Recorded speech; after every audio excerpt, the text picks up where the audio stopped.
નમસ્કાર, સંદેશ ન્યૂઝના digital platform સાથે હું માલવી.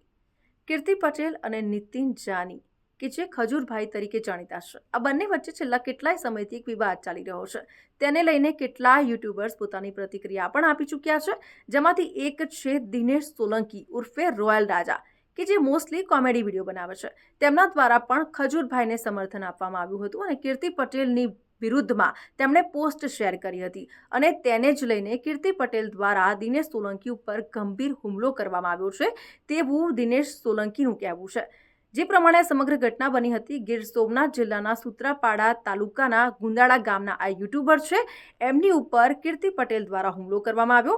સૌપ્રથમ 22 ફેબ્રુઆરીએ તેમનું અપહરણ કરવામાં આવ્યું. ત્યારબાદ ગોળના રાબડામાં એમને લઈ જવામાં આવ્યા અને એમને નિર્વસ્ત્ર કરીને ઢોર માર મારવામાં આવ્યો એવું આ દિનેશ સોલંકીનું કહેવું છે.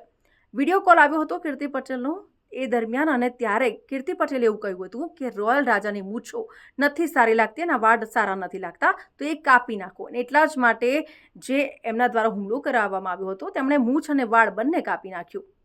હવે પોલીસ આ મામલે તપાસ કરી રહી છે. 2 આરોપીઓની ધરપકડ થઈ ચૂકી છે અને અન્ય આરોપીઓ ફરાર છે. તેને લઈને હાલ પોલીસ તપાસ કરી રહી છે.